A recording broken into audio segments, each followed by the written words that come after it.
another Photoshop tutorial from tutorvid.com. This tutorial is going to show you how to create an HDR image from a single file. So the file I'm going to use is this one here. It is a landscape from Rab, Croatia. So I took it in the raw format, which is necessary to use this technique. So bring it into Photoshop, just drag and drop it. Now to create the HDR image, we want to get two different images or more than that, but I'll be using two. Get those two images into Photoshop with two different exposure settings. So the first one, I'm going to look at these buildings down here, and that's going to be my lighter area. So I'll bring up the exposure a little bit, adjust the color temperature to where I think it is good. Alright, so I'm happy with that. I'll click Open Image, and then I'm going to go back into Bridge and drag and drop it into Photoshop again. And now I'm going to be looking at the sky, so I'm going to bring down my exposure a lot. And you can see, because the image was taken in raw format, there's a lot of information in the whites that wouldn't have been in there if I had taken it in a JPEG. So I can pull this down, and I'm going to give it a bit of more blue, and I can bring up the blacks a bit. Alright, so I'll keep it there. You can see this here foreground is extremely dark, but I'm just looking at this sky. So I'll click Open Image, and now you can see I have the same image except the two.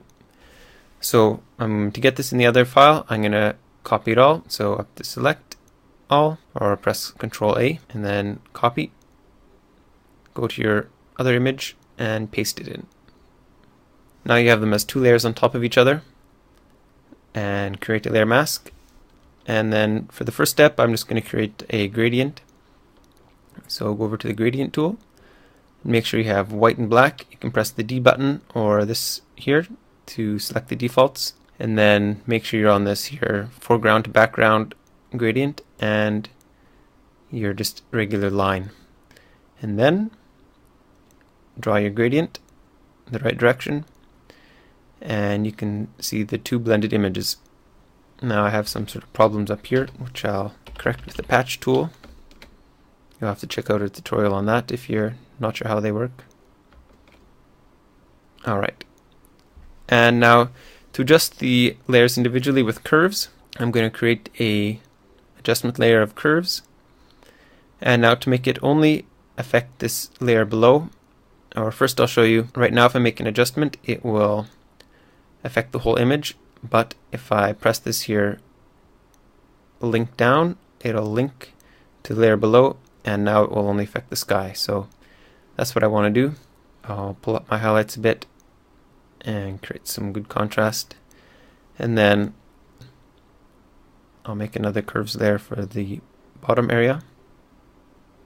And now I've just done a gradient to merge these two layers together, but if you want to go in and brush on the layer mask, you can, and bring out some more highlights in specific areas of the image.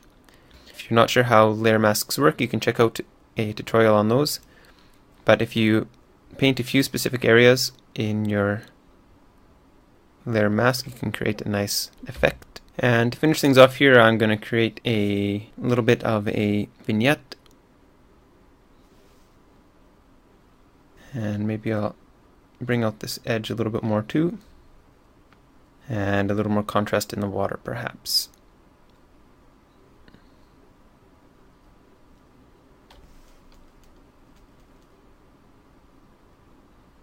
And there you have it. There's the after and the before.